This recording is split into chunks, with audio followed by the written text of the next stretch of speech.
Hello, my name is Bruce Fine.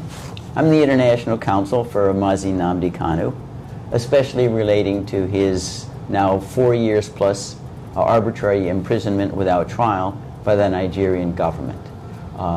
Here is a document that we all in this room have prepared. It is a petition to be filed with President Donald Trump asking that he list 6 Nigerian high-level officials, 5 judges and a former Attorney General, Mr. Malami, under the Global Magnitsky Human Rights Accountability Act.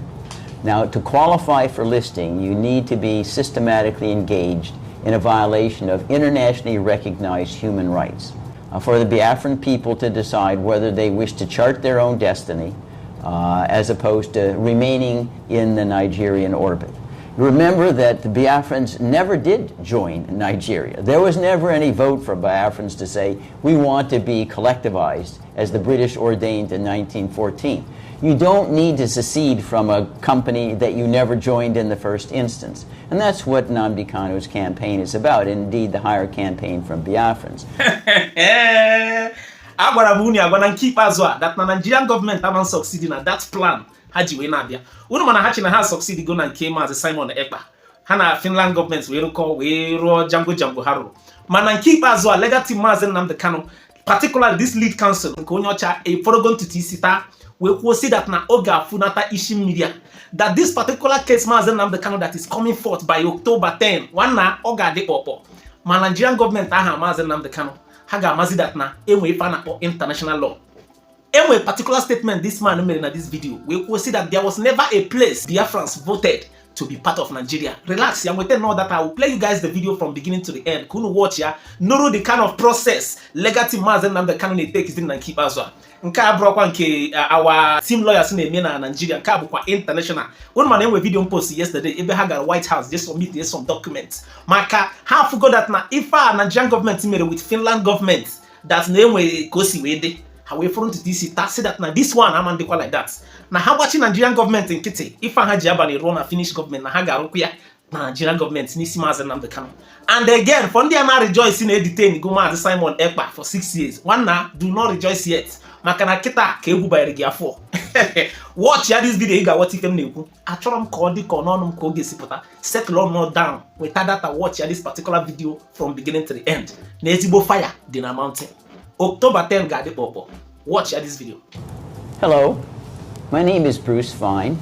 I'm the International Counsel for Mazi Nnamdi Kanu, especially relating to his now 4 years plus arbitrary imprisonment without trial by the Nigerian government. Here is a document that we all in this room have prepared.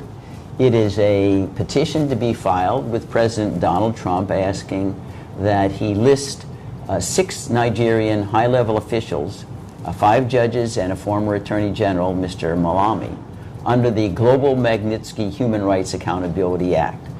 Now, to qualify for listing, you need to be systematically engaged in a violation of internationally recognized human rights. And all of these listed individuals have been engaged in persecution of Mazi Nnamdi Kanu for over 4 years, denying him a right to fair trial, denying him a right to freedom, denying him a right to speak with counsel, and most importantly, denying him a right to free speech, trying to punish him for peaceful advocacy of a time-honored justification for self-determination, most recently undertaken in South Sudan, for the Biafran people to decide whether they wish to chart their own destiny as opposed to remaining in the Nigerian orbit. Remember that the Biafrans never did join Nigeria. There was never any vote for Biafrans to say, we want to be collectivized, as the British ordained in 1914. You don't need to secede from a company that you never joined in the first instance. And that's what Nnamdi Kanu's campaign is about, indeed the higher campaign from Biafrans. So this particular provision of the Global Magnitsky Act empowers the president to freeze all the assets and to prohibit any travel to the United States of any person listed under the Act, which means they would never travel to the United States. Many of them may have homes here, and may have stocks here. All of those be frozen. They couldn't do any business here ever. Moreover, the Magnitsky Act also is stigmatizing.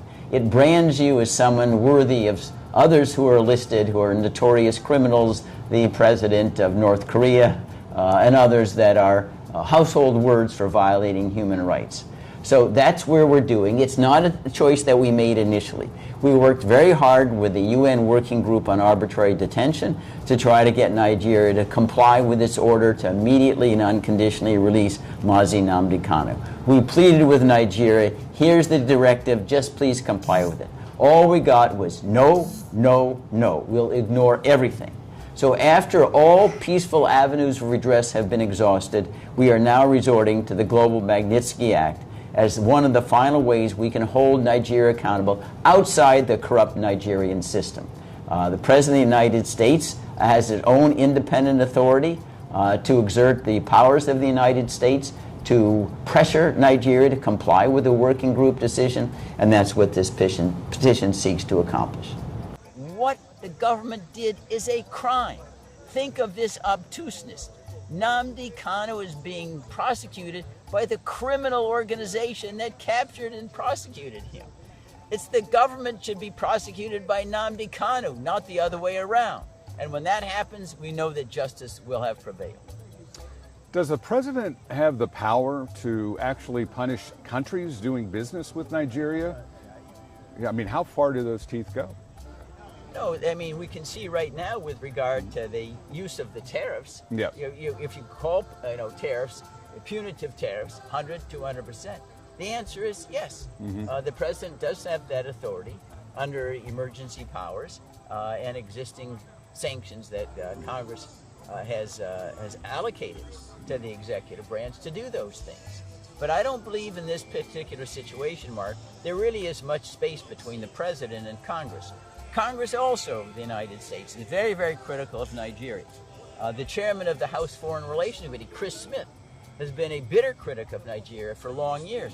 And Congress could do something like expel Nigeria from the United Nations. That was done in a similar way with suspension.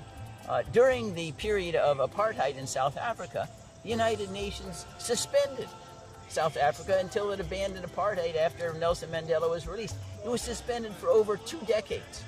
That sanction is looking Nigeria in the face right now. That you continue to defy international human rights. You're not worthy of sitting in the United Nations anymore. And think of this kind of oddity. It was the United Nations Working Group that said Nnamdi is being held in violation of 16 international human rights covenants and orders his immediate and unconditional release. It is an arm of the United Nations. So how can Nigeria be part of an organization which is flouting at the same time? It just doesn't compute. And again, we hope that Nigerians will get control of themselves.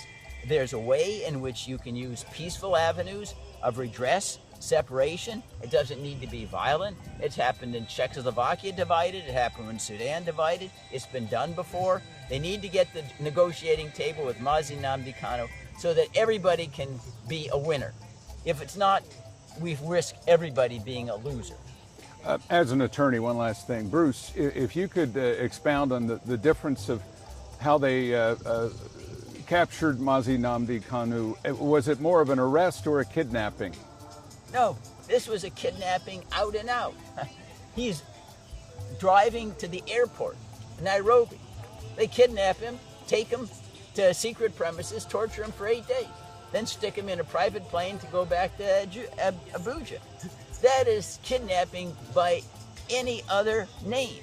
Moreover, the Nigerian courts themselves have acknowledged the kidnapping but said, well, it doesn't really matter. You can prosecute the fruits of your kidnapping, which runs contrary to all law.